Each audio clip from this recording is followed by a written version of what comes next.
The child was last seen brushing his teeth. Room 12 of the Bluebird Motel. October 14th, 1987. A cold Tuesday night in western Missouri.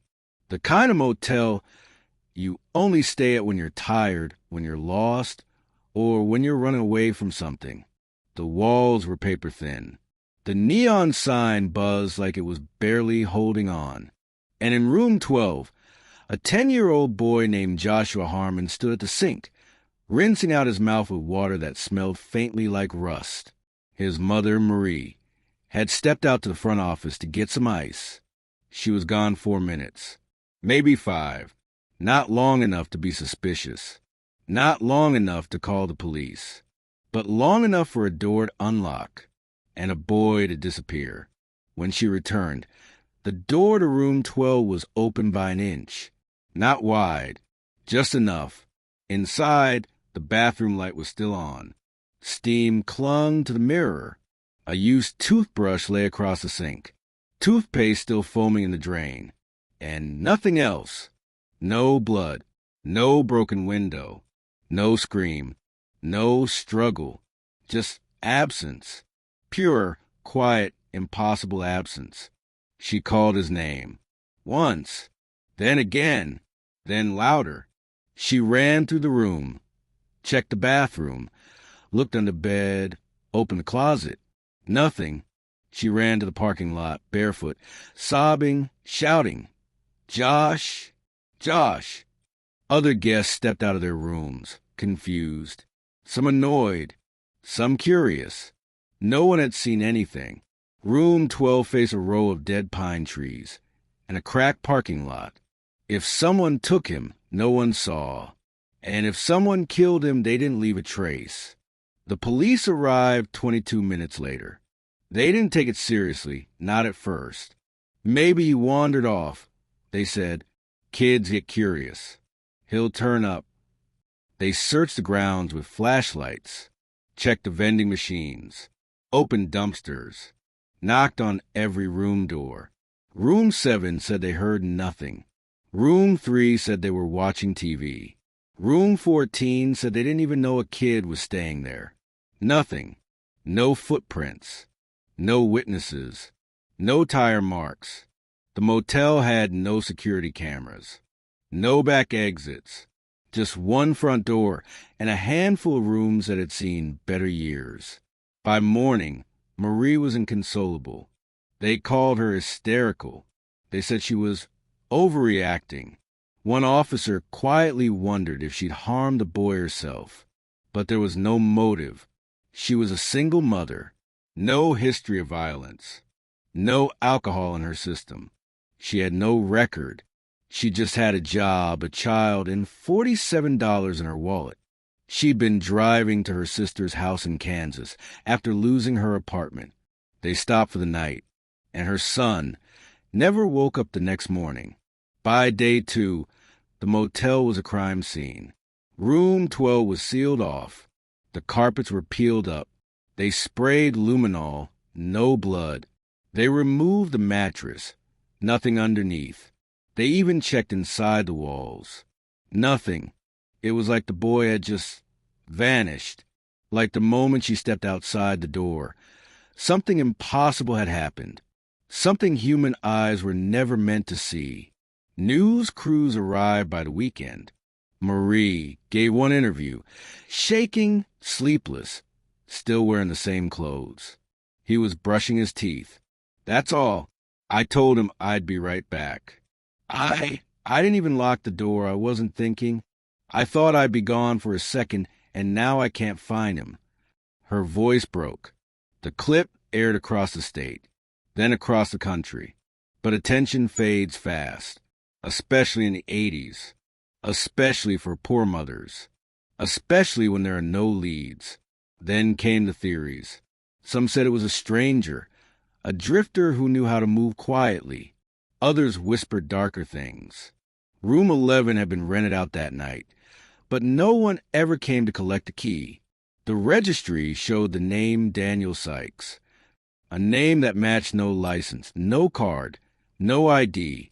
The room had been untouched, clean, empty. And yet, when they opened the bathroom mirror, they found a single thumbprint, too small for a man, too big for a child. But it wasn't Joshua's, and it wasn't Marie's either. Weeks passed. Marie stayed in town. She put up posters. She wandered gas stations. She knocked on trailer doors. She begged for help. Eventually, the motel owner stopped taking her calls. The police stopped returning her messages, and the town quietly forgot. Room 12 reopened 3 months later. By spring, someone else was sleeping in that bed, watching late-night TV, shutting the bathroom door, not knowing what had once happened there, not knowing that a child had vanished while brushing his teeth and was never seen again. The years marched forward. Marie changed. She stopped smiling in photos. She stopped sending holiday cards. She stopped dreaming. She never had another child, never remarried, never moved back to her hometown. She lived the rest of her life in borrowed apartments, worked quiet jobs, spoke to no one, always waiting for a phone call that never came. And the Bluebird Motel? It decayed slowly. The roof leaked, paint peeled. The neon vacancy sign flickered into silence. By the mid-2000s, it was abandoned, choked in weeds, boarded up, forgotten, until someone bought the property in 2023. And inside room 12, they found something no one had touched in 3 decades. It started with floorboard, warped, creaking. The housekeeper pried it loose, and beneath it, wedged in the dust, she found a child's sock, faded, small, still holding the shape of a foot that had vanished 36 years earlier. Next to it, a torn photo, the edge burned, the image too blurry to recognize, and beside that, a small brass key, not for a room, not for a locker, but for a basement, one the motel wasn't supposed to have. The housekeeper's name was Elena Rodriguez. She was 52, a single mother of 3, and had only been working at the newly renovated Bluebird Inn for 2 weeks. The new owners had rebranded the place, stripped off the rusted motel sign, and reopened it as a quaint roadside stop for tourists looking to escape the noise of the city. No one had warned Elena about the boy. No one had told her that room 12 was once sealed with yellow tape and fear. To her, it was just another room, until the floor groaned, until her mop caught something beneath the bed, until she pulled up the warped floorboard and saw the past staring back at her. A sock, a torn photo, and that brass key, cold in her hand. Heavy in the air, she told the manager. The manager called the owner. The owner didn't want trouble. He suggested they put it back, saying nothing. But Elena had lost a brother once, back in Mexico, long before she came to Missouri. She remembered what silence cost, so she called the police herself. Detective Mark Leland arrived 2 days later. He was 59 years old, just a rookie patrolman back in 1987. He remembered the case. He remembered the mother. He remembered the disbelief in the other officers' voices. She's unstable, they had said, probably hiding something. But Mark had always wondered. The look in her eyes, that wasn't guilt, that was grief. And now, 3 decades later, he stood once more in room 12, older, slower, but something inside him sharp again. He held the sock in his hands. He turned the key over in his palm, and he ordered the motel to be shut down. For the second time in its life, the Bluebird was a crime scene. Evidence bags, cameras, dust scraped from the corners, plaster chipped from walls. And in the floor, beneath the loose board, they found something else. A thin metal chain, rusty, broken, possibly a necklace, possibly not. It was looped around a small, circular indent in the wood, a mark that looked like it had once held weight, like something had been tied down, or someone, The key was sent to a lab. It had no prints, no brand, but it was old, made in the 1970s, pre-coded, custom. It didn't match any doors in the motel. It didn't match any registered property nearby. But Elena noticed something strange. At the very back of the motel, behind the old laundry room, was a padlocked cellar door. The current owners had never opened it. They thought it was just part of the foundation, a storage space for plumbing access. But it had a lock, and when they tried the key, click, it turned. The door groaned as it opened. Dust spilled out in clouds. The stairs creaked downward into a space that hadn't seen light in decades. They found a basement no one had listed on the motel's blueprints. A square concrete room. No windows. No furniture. Just empty walls. And something carved into the far corner. Daniel was here. Daniel Sykes. The name from the motel ledger. Room 11, the night Joshua vanished. The name no one could trace. But now, someone had carved into the wall of a forgotten basement. And on the floor, a stain. Small, dark, old. They scraped it. They tested it. Blood. Human. Type A positive. The same as Joshua Harmon. The town was stunned. The case was suddenly real again. The media returned. But Marie was harder to find. She had moved twice. Changed her number. Stopped answering calls. Detective Leland tracked her down to a small apartment in Oklahoma. He knocked 3 times. When she opened the door, he barely recognized her. Gray hair, shaking hands. A woman who hadn't been whole in a very long time. He told her what they'd found. The sock, the photo, the key, the basement, the blood. She didn't cry. She just nodded and asked, "Can I see it?" Marie returned to the motel after 36 years. She walked through room 12, touched the bathroom sink, stared at the bed. Then she followed the detective to the basement. She stepped carefully down the stairs. Each creak of the wood like a memory collapsing under her feet. When she reached the bottom, she looked around. And then she whispered. He was afraid of the dark. He wouldn't have come down here. Not alone. That night, police reopened the entire investigation. They pulled the motel's records again. Checked every guest from that week. Every name. Every fake ID. And they found something strange. Room 11 had been reserved for 3 nights. Paid in cash. Name, Daniel Sykes. Driver's license number. Fake. Phone blank. But across town, just 2 days later, a man had checked into a different motel. Same name. Same fake ID. But this time, he'd stayed under a different spelling. Daniel Sykes with an I. When they pulled that motel's records, they found something even worse. He'd stayed there with a child, listed as his son. Name, Jacob Sykes. No one ever followed up. No one ever questioned it. But Jacob Sykes had never been registered in any school, never seen by a doctor, never photographed. A child with no past, no records, and possibly not even his name.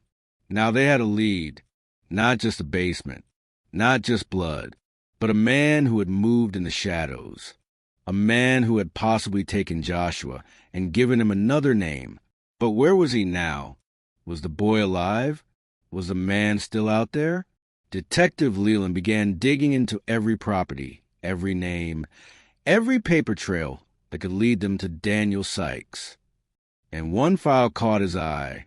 In 1991, a man with a similar alias had purchased a small home under a different name, using cash.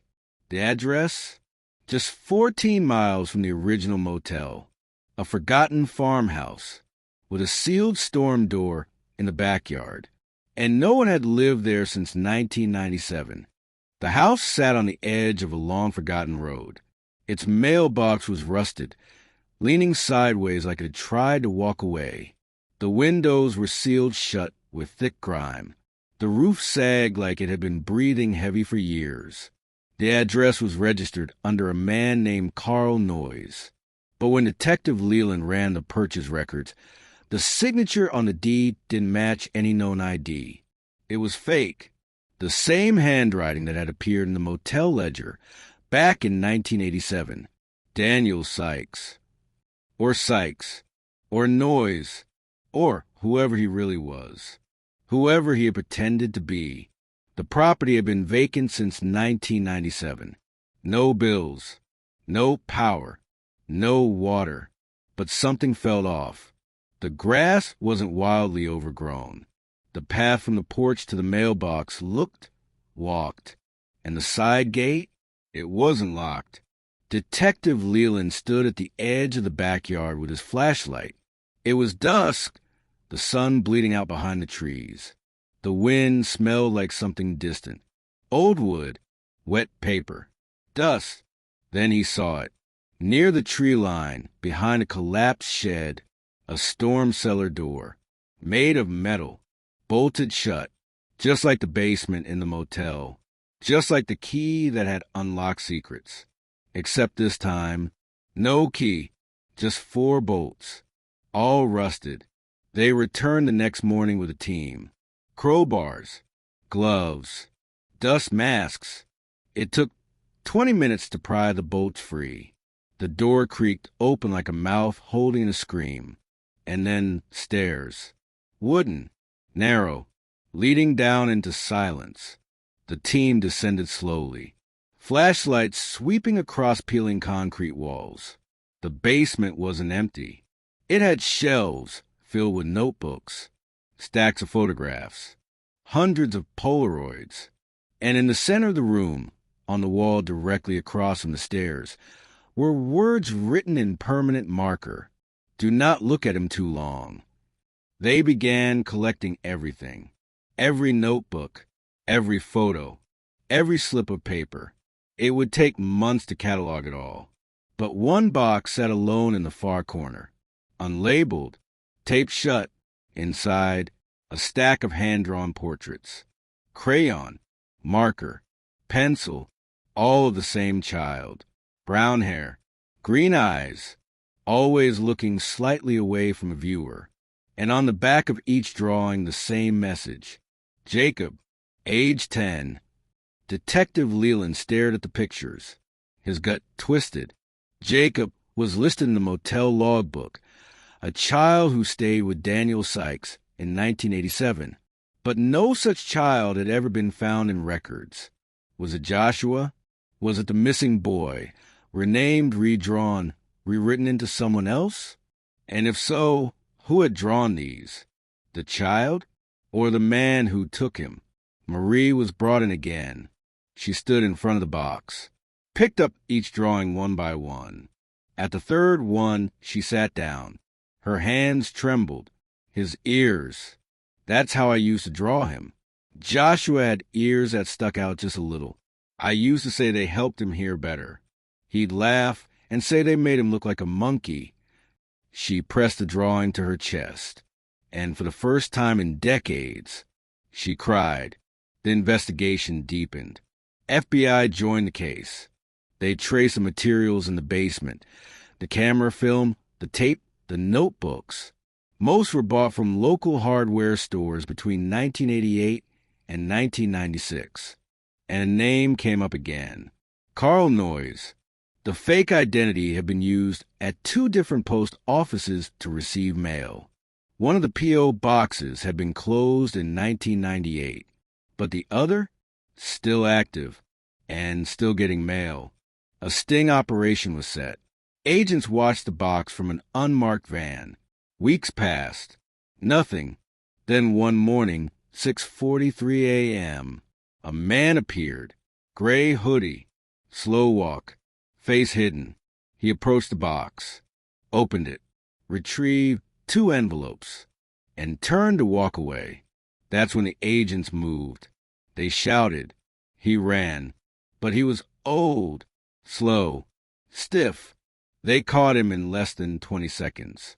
He gave no name, no ID, just a silence. Fingerprints revealed something shocking. He wasn't Carl Noyes. He wasn't Daniel Sykes. He was Richard Abelman, born 1946, a former custodian at a junior high school, fired in 1983 after multiple complaints of inappropriate behavior. No charges had ever stuck. He moved from state to state, always working night shifts, always keeping low. In 1986, he disappeared from public records. Until now, in the FBI interview room, he refused to speak for hours. Then, finally, a single sentence. I never heard him. Detective Leland leaned forward. Who? Silence. Joshua? More silence. Jacob? Abelman looked up. I called him Jacob, but he was never mine. They asked him everything. Where was Joshua? Was he still alive? Had he escaped? Abelman said very little, but what he did say was chilling. He stayed until he was 14. Then he left, just walked out one day. Said he wanted to find his real mother. Where did he go? Don't know. I let him go. I watched him walk down the road. He didn't look back. Could it be true? Could Joshua have been alive for more years? Living under a different name in a basement, drawing his own face? And if he escaped in 1991, where had he gone? No fingerprints were ever found in public databases. No social security number. No school enrollment. But then, in a box of evidence taken from the farmhouse, the FBI found a photograph, dated July 1990. A boy, maybe 13, standing near a tree, his face turned away. Written on the back, Jacob, summer, safe. Marie held the photo. Her fingers ran over the paper. I think that's him, she whispered. I think he got older, but that's my son. They sent the image for analysis. It matched age-progressed models of Joshua. And then, another break. A man in New Mexico had been reported missing in 2005. No family, no ID, but when they looked at his DMV photo, he looked exactly like the age progression of Joshua Harmon. The name on his license? Jacob S. Hale. Initials, JSH, born 1977. Same birthday as Joshua. Now, the question wasn't what happened to Joshua, but where did he go next? And more terrifying, if he escaped, why didn't he ever come back? Was he afraid? Was he running from something else? Or did he believe that the mother who lost him had already moved on? The name Jacob S. Hale wasn't in any school yearbooks. He had no Social Security history before 2001, no hospital records, no birth certificate. He just appeared. A full-grown man in his 20s, applying for a driver's license in Santa Rosa, New Mexico. The clerk remembered him. Quiet, looked nervous, like someone who didn't know how to stand still. He listed no previous address.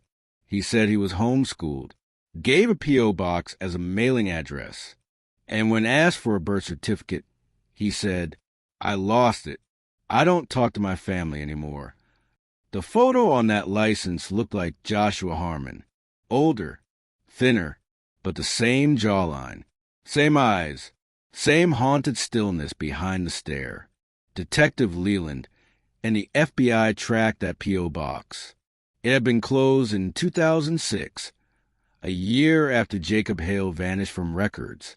Just like before, he disappeared without a trace. Marie clung to the photograph. That's him.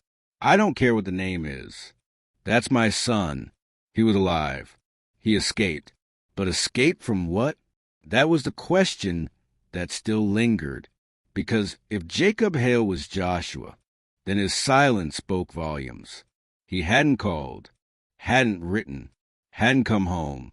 So what had happened in those lost years? What had Richard Abelman done to that boy? The answer lay hidden in the farmhouse basement, behind a stack of yellow blankets. Inside a rusted filing cabinet, investigators found a locked metal box. They pried it open. Inside, 6 journals, each one filled with drawings, notes, and thoughts, all written in a child's handwriting. They were dated from 1987 to 1991. The handwriting changed over time, from shaky, nervous letters to clean, blocky print, all signed at the bottom with one word, J. Journal number 1 began the day after the motel disappearance. Today I ate soup out of a can. He says I can call him Dad. I said okay, but I miss my mom. The room smells funny. The entries were short at first, disjointed, lonely, but as time passed, they grew longer. He says I can't go outside, not even to look at the trees. He says they'll take me away if I do, but I don't know who they are. Sometimes I think he's lying. He let me have crayons. I drew a picture of my real mom. Then he took it and said I wasn't allowed to draw her anymore. He told me if I scream, no one will hear me. He showed me the walls. He said they're too thick. Journal number 3 took a darker turn. The boy had stopped calling him Dad. He came down today and didn't say anything, just stared. He watched me draw. Then he ripped the paper. I think I saw someone through the slats. A car. Someone walking. I wanted to yell, but I didn't. I don't know why. I feel like I don't know how anymore. I don't think I'll ever get out of here. But he did. According to Abelman's own confession, he left in 1991. And journal number 6 confirmed it. The last page said, I'm going. I don't know where yet, but I can't stay here. He sleeps too deep now. I know where the latch is. I think the sky will hurt my eyes, but I don't care. Asterisk, if someone finds this, my name is Joshua Harmon. I had a mom. Her name was Marie. If she's still out there, tell her I remember her. Asterisk, when Marie read the page, she collapsed into Detective Leland's arms. He remembered me. He knew. All those years, he knew. She whispered that sentence again and again, like a lifeline, like a prayer. For the first time since 1987, she allowed herself to hope. The FBI sent out a national alert for Jacob S. Hale. But by now, if he was still alive, he'd be 46. They traced all known addresses. Nothing. Then they got a call from a woman in Colorado. She said her father had taken in a young man in the early 2000s. Said he didn't talk much. Said he helped fix cars. Disappeared one day. No warning, no goodbye. She remembered something else.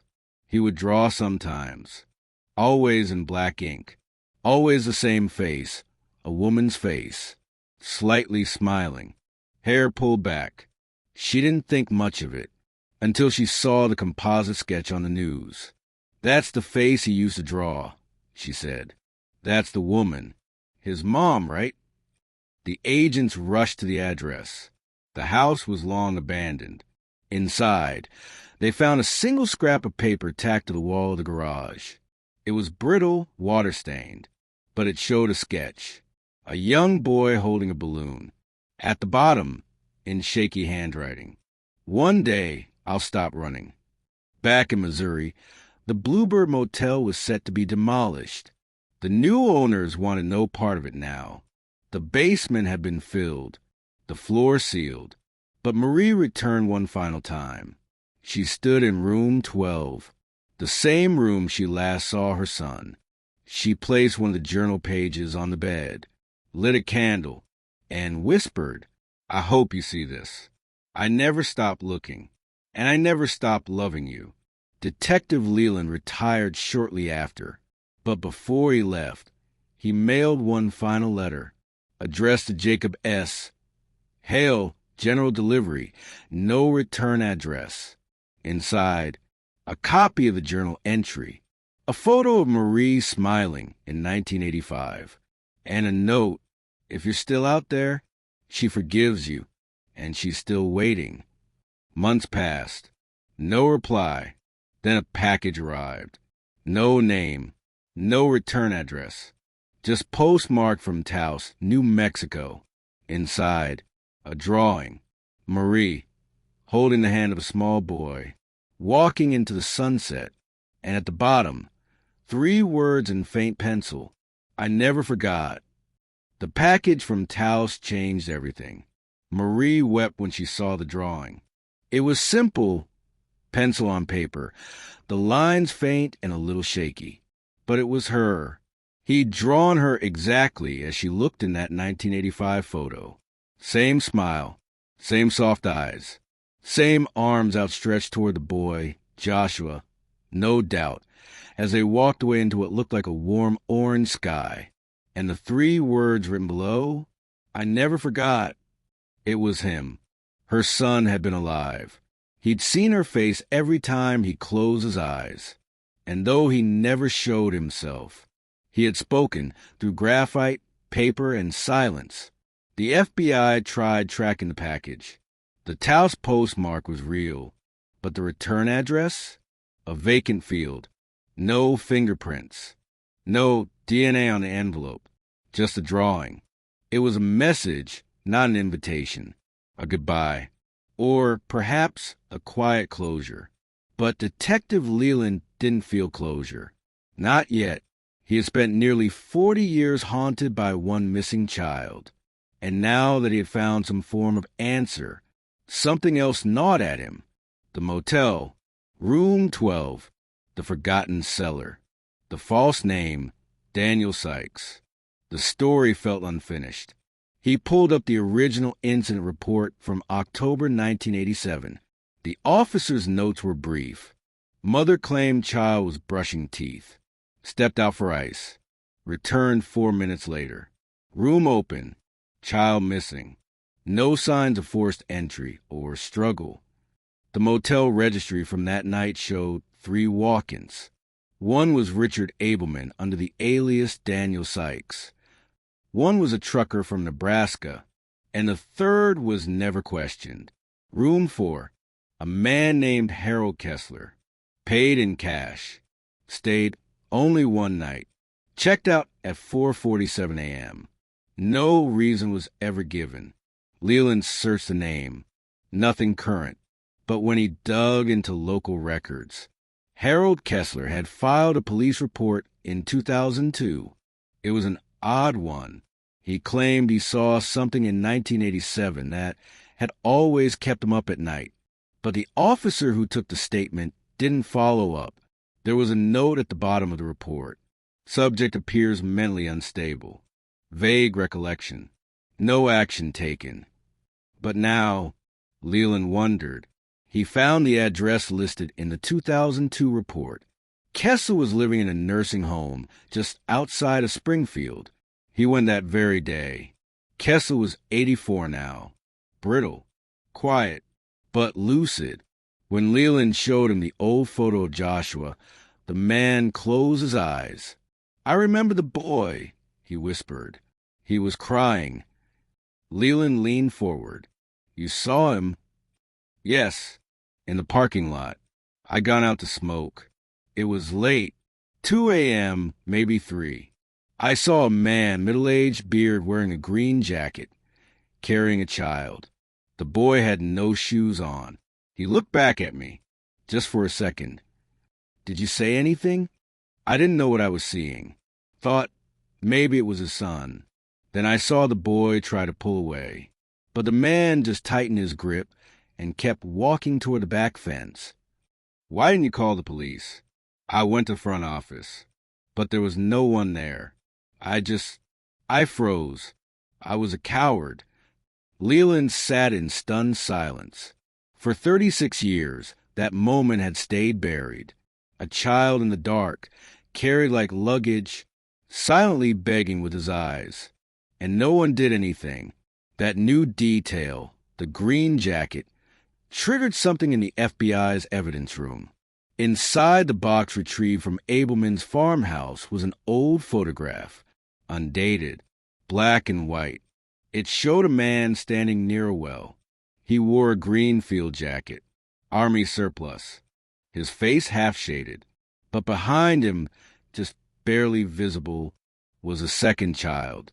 You had to squint. But there he was, maybe 8, maybe 10, standing perfectly still, eyes wide, mouth shut, and it wasn't Joshua. The child in the photo had lighter hair, different build. His shirt had a tear at the collar. Forensics ran the image through enhancement software, then a facial match database. Nothing. No missing persons report matched the image. No name. No history.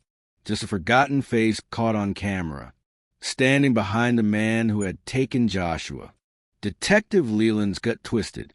If Abelman had taken one child, what were the chances he had taken another? He returned to the journals. Looked again. Journal number 2. Entry dated March 1988. He brought someone else down today. A kid. Said it was my brother now. But he didn't stay. He cried too much. Then he was gone. Asterisk. I don't know where he went. He said his name was Eric. He was only there for 3 days. Asterisk. Eric. No last name. No age. No poster. Just a name that echoed in a concrete basement. Could there have been others? Children no one ever reported missing? Or children no one noticed were gone? Leland made a call to the state police. Asked for records of unclaimed remains found between 1987 and 1990. The list was short, and one entry stood out. Unidentified male child. Found in 1988, near a field in Cass County. No ID. Estimated age 9. Cause of death unknown. Found wrapped in a green army jacket. The body had been buried as a John Doe. No media coverage. No relatives came forward. The location? Only 11 miles from Abelman's farmhouse. They exhumed the remains, extracted DNA, and within a week, they had a partial match. The child had a half-brother in prison for armed robbery. His name was Eric Maynard. Last seen leaving school in March 1988. Reported missing by a foster home. The report had been buried in a sea of other case files. No one had ever linked him to Room 12. Until now, Leland stared at the report. Joshua wasn't the only boy. Abelman had taken others. Maybe Eric. Maybe more. And when the boys cried too much, or fought back, he got rid of them. That meant Joshua's survival wasn't just lucky. It was rare. And now, more than ever, Marie wanted answers. She asked to see Abelman again. They brought her into the federal holding center. He sat behind the glass, hands folded. She looked him in the eye and said, "Why mine? Why Joshua?" He shrugged. He was alone. Easy. Quiet. She pressed further. And the others? Eric. This time, he didn't answer. Just stared at the floor.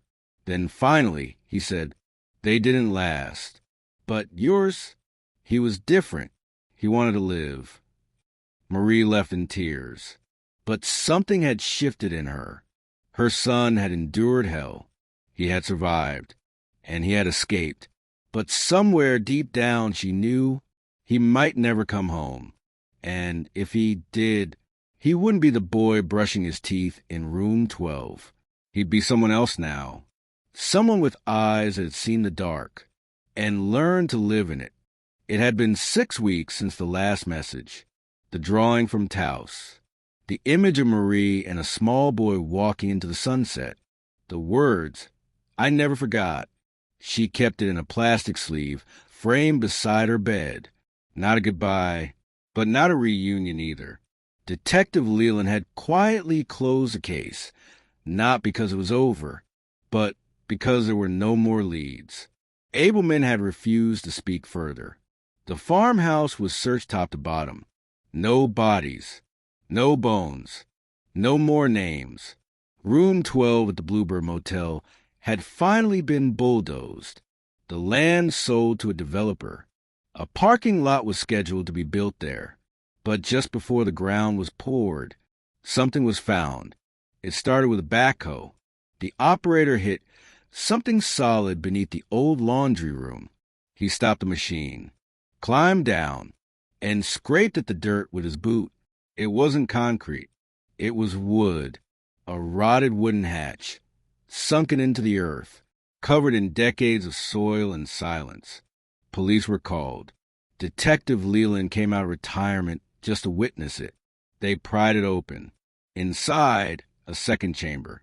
A hidden crawl space beneath the original basement, roughly 5 feet high, 10 feet wide, lined with newspaper on the walls, a single mattress, a rusted lantern, and scrawled along the inner wall, a tally, thin white scratches, etched one after the other. 1, 2, 3, 4, all the way to 612. They found bones, small, fragile, too decayed for immediate ID. But in the corner, folded into a box, were remnants of fabric, a torn T-shirt, a child's shoe, and a cloth bookmark with the name stitched on it. David. David wasn't in any database. No missing child report matched the items. No photo, no date, just another forgotten child, another silent room. Leland stood in that space for nearly an hour, didn't speak, just stared at the wall, the 612 tally marks. Days? Hours? No one knew, but someone had lived down there. Someone had counted the passage of time with fingernails and hope. Someone had been buried alive in memory. After the discovery, the media returned. New headlines. Fresh outrage. But for Marie, it just confirmed what she'd already known. That what happened to Joshua wasn't random. That room 12 wasn't just a scene of a disappearance. It was a trap. The new owners of the land issued a statement. They had no knowledge of the history. They halted construction. A memorial plaque was proposed. But Leland wanted more. He pushed open every missing child case between 1980 and 1990, within a 100-mile radius. Most were dead ends, but one stood out. Caleb Monroe, age 9, vanished in 1986, reported by his aunt, who had temporary custody. He'd run outside to play. Never came back. The town? Liberty, Missouri, 20 miles from the Bluebird Motel. The case had gone cold. But when they showed the aunt the bookmark with David stitched into it, she hesitated, then said, "I made one just like that for Caleb, but it said CJ, not David." They ran DNA on the bones found in the crawl space. Match. It was Caleb. Abelman had taken him too. But the name change? Why David? And then it became clear. Abelman renamed all his victims. He stripped their identities. Joshua became Jacob. Caleb became David. Eric, for all anyone knew, had been given a new name too. He hadn't just kidnapped them. He had erased them, rewritten their stories, removed their names, buried them beneath aliases and lies. And somehow, Joshua had survived all that. One morning in late spring, a letter arrived. No return address. No stamp. It had been hand-delivered, slipped into Marie's mailbox. Inside, a photograph, faded, black and white. It showed a man in his 40s standing beside a lake, wearing a hood, back to the camera. Beside him, a young boy, maybe 8, holding a balloon. Their hands were touching. On the back of the photo, a note. "He's mine now, but I tell him about her." Marie stared at it for hours. Was it Joshua? Was the boy his son? She flipped the photo over and over, looking for a clue. None came. Only a quiet realization. Her son had chosen not to return. But maybe, just maybe, he'd found something close to peace. That night, she wrote a letter of her own. She didn't know where to send it, so she tucked it into a riverbank near the Bluebird ruins, pressed it into the soil. The note read, "Dear Jacob or Joshua, or whoever you are now, I understand. I just want you to know you were always enough.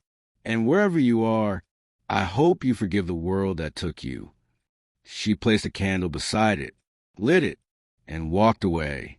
Detective Leland retired for the second time. He never solved every part of the case, but he did visit room 12-1 last time.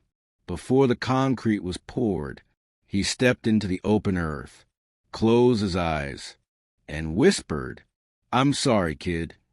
He paused, then added, "I hope you found your way home." The Bluebird Motel never reopened. It remains an empty space now, marked by a plaque with 5 names. Only 2 are confirmed.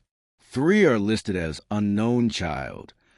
One simply reads, "He was here," and every year on October 14th, Marie returns, places a small flower on the plaque, and waits for a boy who once vanished while brushing his teeth. Because that's the thing about the past. It doesn't die. It doesn't rot. It lingers. And sometimes it scratches tally marks into basement walls. Until someone, finally, remembers to look. They thought it was over. The motel had been torn down. The case files had been boxed and labeled "Closed Conditional." The plaque had been placed, the names etched in quiet sorrow. But endings, true endings, are rarely so clean. And one cold December morning, as snow dusted the empty lot where room 12-1 stood, a maintenance worker saw something strange behind the nearby woods. It was a small leather bag, half buried in the snow. Zipped shut, he thought it was garbage. Almost left it, but something made him stop. Curiosity, maybe, or instinct. He pulled it open. Inside were tapes, 8 of them, labeled in shaky handwriting. Jacob, age 11. Jacob, age 12. Jacob, sleep talking. Jacob, first words back. Jacob, music. Jacob, shadows. Jacob, goodbye. Jacob, remembering Marie. The worker handed them to police. They were sent immediately to forensics. Digitized, cleaned, transcribed, and what they revealed changed everything again. Tape 1, Jacob, age 11, a boy's voice, soft, careful. "I think today is Thursday. He said I did good with my chores. He gave me a pen. I miss how sunlight feels on my face. Sometimes I dream of a red couch. I think my mom had a red couch." There's a pause, then music, a cassette player in the background, a hymn warbled with age. Tape 3, Jacob, sleep talking. The tape begins in static. Then soft whimpers. "Mom, don't go off her ice. I didn't mean to cry. I'll be good, just come back." Then a scream, muffled, short, then silence. Tape 5, Jacob, music. A strange one, just a piano. For notes, repeated over and over. Then a boy humming, off-key but familiar. Detective Leland listened twice. It was a lullaby. He called Marie. She confirmed it. "That's the song I used to sing while brushing his hair. I hadn't sung it since the day he disappeared." She felt quiet for a moment. He remembered everything. Tape 7, Jacob, goodbye. This one was different. The boy's voice is older, steadier, maybe 14. "I'm going now. I waited long enough. I don't know where this road leads, but I can't stay underground anymore. I wrote everything down. If someone finds this, please tell her I never stopped loving her. I didn't forget. I just got lost." Then the click of the recorder being shut off. And finally, Tape 8, Jacob, remember Marie. He says her name 3 times, each time quieter than the last. Marie, Marie, Mom. Then a story. One time, we were in the kitchen. She dropped a glass. It broke. She looked so sad, like it was more than just a glass. So I picked up the biggest piece and said, "It's not gone. It just changed." She laughed. I think about that sometimes. Maybe I'm not gone. Maybe I just changed. Marie listened to all the tapes. Each one. She didn't cry during the first 6. But the last one, when he said her name like that, like he'd been holding it in for years, she wept like the ocean was pouring out of her chest. The bag also contained drawings, 12 in total, some dated 1987, some dated 1991, and one dated 2017, drawn in charcoal. It showed a man standing at a roadside diner, a woman, older, tired, walking out of the door. They don't see each other, but they are facing the same direction. The title? Almost. Detective Leland stared at that one for a long time. He was watching her, maybe more than once, but he couldn't bring himself to say hello. They tracked the paper used for the drawing. The charcoal pad was sold in Albuquerque, New Mexico. The year? The store no longer had receipts. But the pad was one of 5 sold that day. They reviewed security footage. Old, grainy, barely salvageable. And they found him. A man, roughly 6 feet tall. Beard. Hood up. Paid in cash. He took the sketch pad and a postcard. The postcard read, "Come back when you're ready." He never mailed it. They found it in the bag with the tapes. There was one final object in the bag, a latchkey necklace, rusty, worn, the number etched into it, 12. Room 12, the one he was taken from, the one he never forgot. Marie wears it now, not as a symbol of loss, but of survival. He gave it back, she said. He's telling me I'm free now. Years passed. The FBI added Joshua Harmon's name to the national database as a recovered child. Status unknown. The file remains open, but not with urgency, with reverence. Detective Leland passed away in 2023. Marie was at his funeral. She placed a drawing beside his casket, a sketch of 2 men standing side by side, one in a police uniform, the other a small boy holding a crayon. She wrote beneath it, "Thank you for believing me when no one else would." As for room 12, it no longer exists. The parking lot was never finished. The land remains untouched. Some say it's cursed. Others call it sacred. But once a year, on the date of Joshua's disappearance, someone leaves something behind. A single red crayon, placed gently where the door once was. And the town remembers, not just the horror, not just the boy who vanished brushing his teeth, but the boy who escaped, who survived 4 years in silence, who kept journals, who drew memories instead of forgetting them, who changed his name, and yet never let go of the one that mattered most. Joshua Harmon. He may still be out there, living under a different name, raising a child of his own. Or maybe not, but this is certain. He was taken.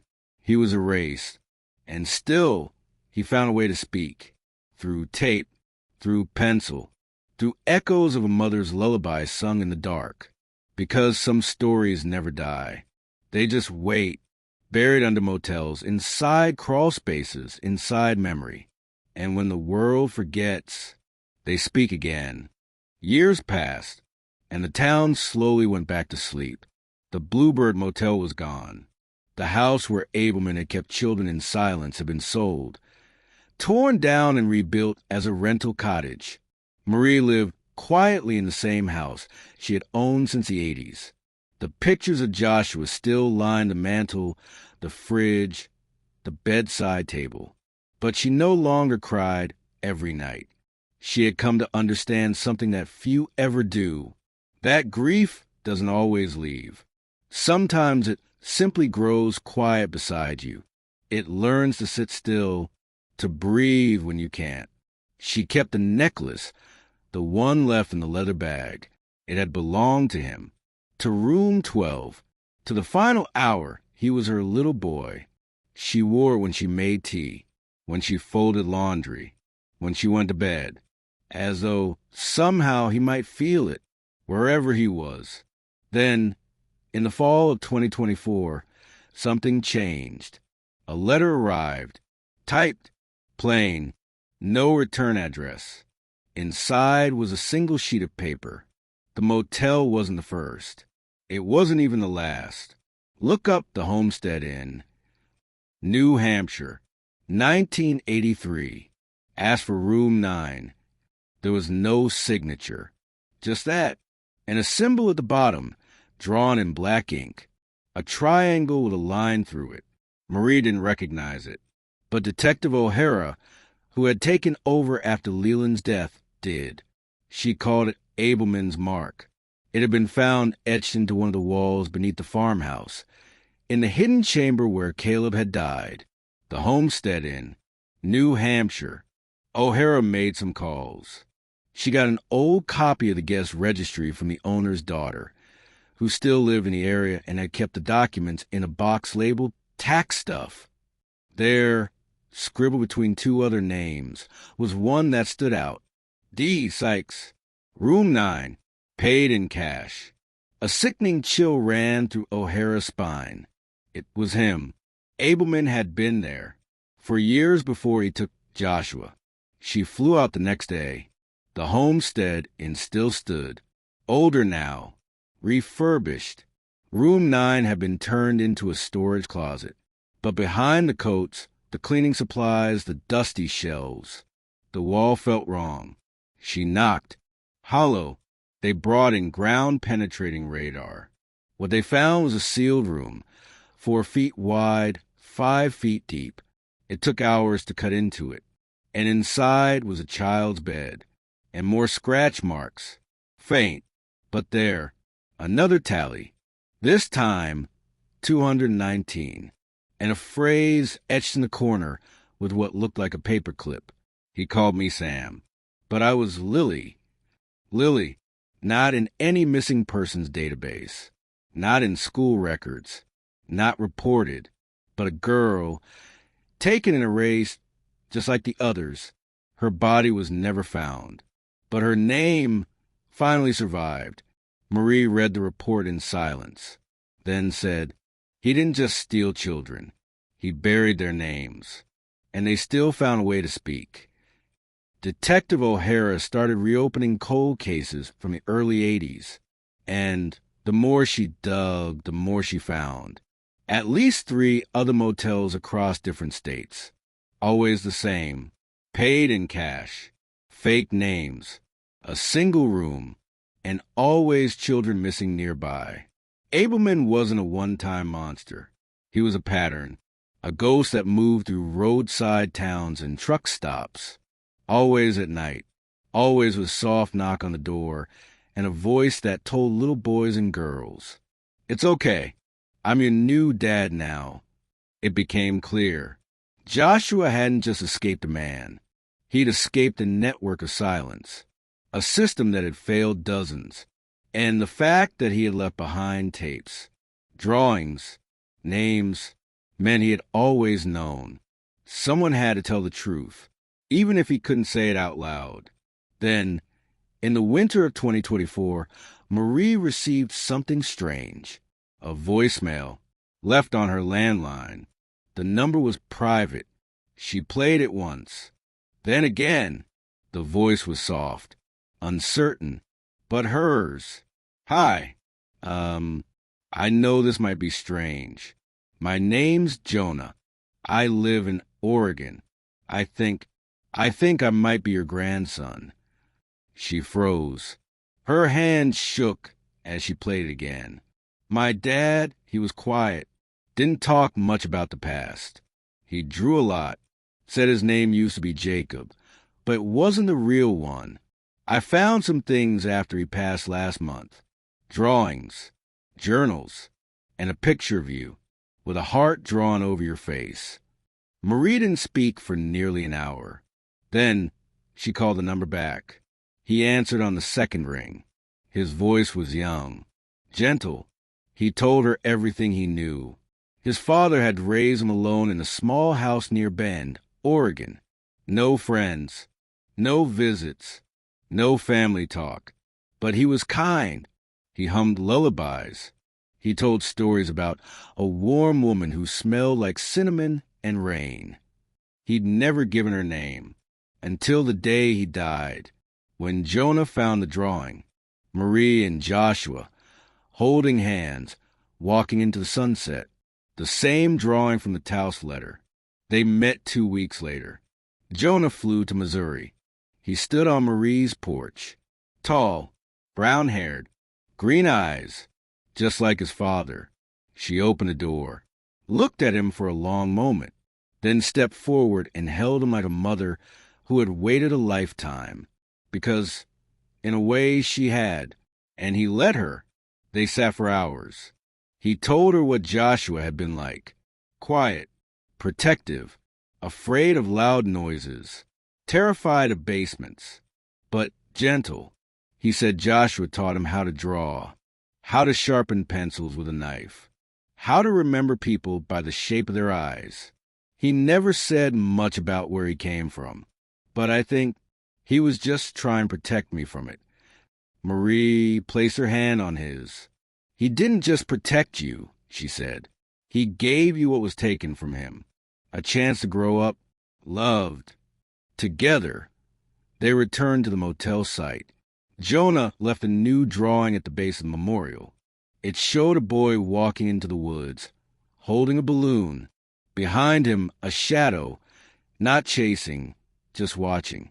Above the boy, written in pencil, he found the light.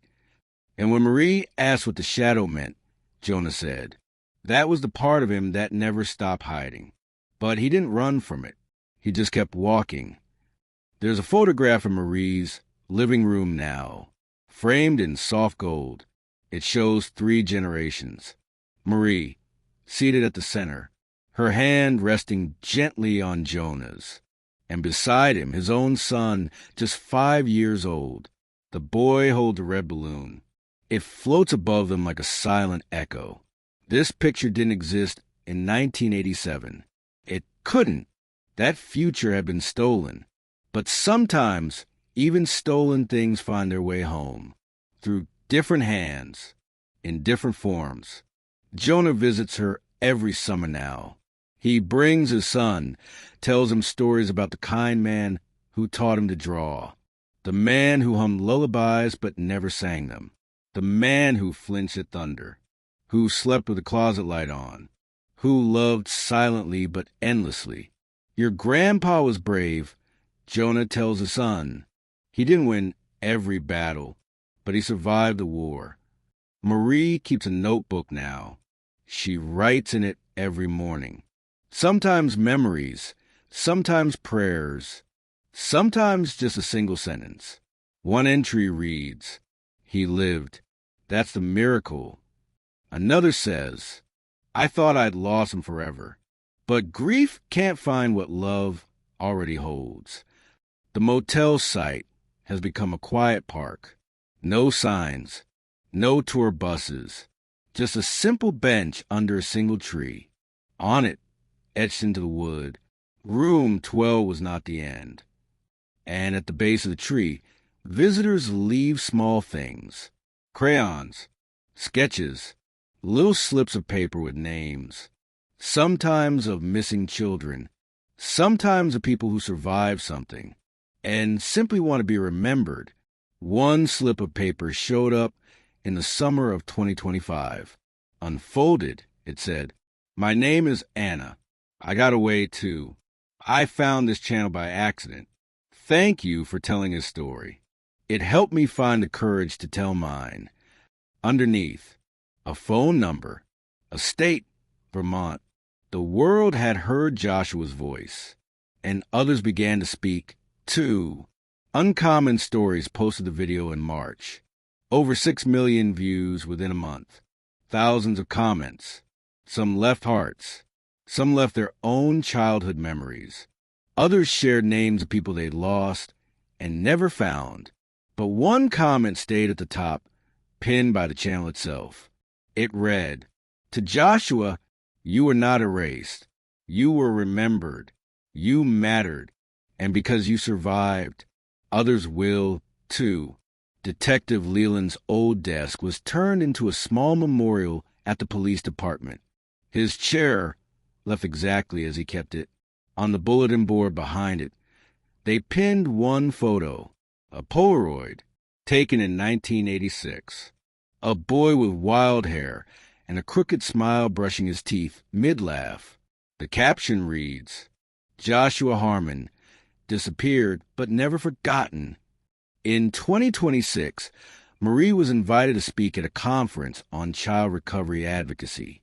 She stood at the podium, older now, her voice slower but clear. "I was once told that silence is where pain lives. That's not true. Silence is where truth waits. My son was buried in silence for years, but he found a way to speak. Through drawings, through tape, through memory. And because of that, I got to meet my grandson. I got to hold a piece of the future that once felt lost forever." She paused. We don't always get the child back. Sometimes we only get their shadow. But a shadow means there was light. And my son, he carried that light. Jonah published a book that year, The Boy Under the Motel. It didn't sell millions. It didn't top any charts. But it made its way into foster homes, classrooms, shelters. And one letter from a reader in Georgia said, "I thought no one knew how it felt to be taken and forgotten. But now I know someone does. Thank you for surviving. So people like me wouldn't feel alone." Joshua never stood on a stage, never gave an interview, never explained his silence. But through what he left behind, the voices of the erased began to echo, and slowly the world started listening.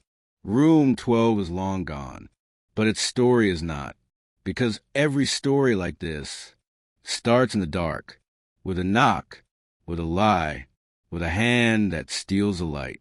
But the ending, if we fight for it, can become something else. A voice, a name remembered, a child found, even if just in memory. So if you ever pass a quiet motel on the edge of a forgotten town, look at it for a second longer. If you ever see a drawing on a bench, a balloon, a name, a tally of days, stop. That might be someone's voice, not crying out, but whispering back into the world that once turned away. Because silence doesn't mean they were never here. It means we have to listen harder. Thank you for watching. If this story stayed with you, subscribe. Tell us where in the world you're watching from and what time the truth found you. This is Uncommon Stories, where the lost are not forgotten and the shadows still speak.